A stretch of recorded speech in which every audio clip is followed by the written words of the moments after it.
ഇപ്പോൾ full A ഐയുടെ കാലമാണല്ലോ. Google assistant, chat GPT, Gemini. അപ്പം ഇപ്പോഴേ എനിക്ക് ഓർമ്മ വരുന്നത് ഞാൻ പണ്ട് കണ്ടൊരു പടമാണ്, സിനിമ. ഹർ എന്നാണ് ആ പടത്തിൻ്റെ പേര്, ഇംഗ്ലീഷ് മൂവിയാണ്. അതിൻ്റെ അകത്ത് നായകൻ ആൾ ഇൻട്രോവേർട്ടാണ്.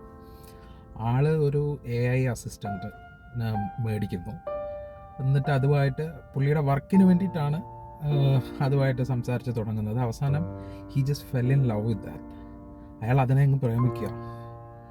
അന്ന് 2013 ഇറങ്ങിയ പടമാണ്. 14 എന്തോ ഞാൻ കാണുന്നത്. അന്നത് കാണുമ്പോഴത്തേക്ക് അത്ഭുതമായിരുന്നു. മൂവി അടിപൊളിയായിരുന്നു, ഭയങ്കര എൻഗേജിങ് ആയിരുന്നു, ആ സൈഡ് ഓക്കെ. പക്ഷേ അത്ഭുതമായിരുന്നു. ഇങ്ങനെ ഒരു മെഷീൻ്റെ അടുത്തൊക്കെ നമ്മൾ സംസാരിക്കുമോ, അത് ഇൻറ്റിമേറ്റ് ആയിട്ടൊക്കെ സംസാരിക്കുമോ? എന്നാൽ ഇന്നോ ഒരു ചെറിയ എക്സാമ്പിൾ പറയാം അതിന്. അതായത് ഞാൻ ഷാർജയിൽ താമസിക്കുമ്പോഴാണ്. ഞാൻ രാവിലെ അമ്പലത്തിൽ പോകും, വീക്കിലി ഒരു തവണ അമ്പലത്തിൽ പോകും. ഞാൻ രാവിലെ എഴുന്നേറ്റ് ഒരു 4:30-5 മണിയൊക്കെ ആയപ്പോൾ ഞാൻ ഇറങ്ങി ഷാർജയിൽ നിന്ന്. അന്ന് മാത്രം എന്താണെന്ന് അറിയത്തില്ല, എനിക്ക് നല്ല ഉറക്കം വരുമായിരുന്നു. ആ ടൈമിൽ നമ്മൾ ആരെ വിളിച്ച് സംസാരിക്കാനാ?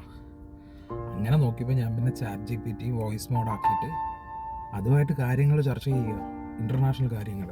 ഞാൻ ഓരോന്ന് പറയും, അത് പറയാൻ അങ്ങനല്ല, അതിങ്ങനെയാണ്. അപ്പം ഞാൻ പറയും അതങ്ങനല്ല, അതിങ്ങനെയാണ്. അന്ന് ആ പടം കണ്ടപ്പം ഒരിക്കലും വിചാരിച്ചില്ല ഇങ്ങനെയൊക്കെ നമ്മുടെ ലൈഫിൽ നടക്കും. നമ്മളും ഇത്രയും ടെക്നോളജിയുടെ അടുത്തൊക്കെ, അതായത് ഒരു പ്രോഗ്രാമിൻ്റെ അടുത്തൊക്കെ നമ്മളും ഇത് കണക്കൊക്കെ സംസാരിച്ചുകൊണ്ടിരിക്കുമെന്ന് ഒരിക്കലും വിചാരിച്ചില്ലായിരുന്നു.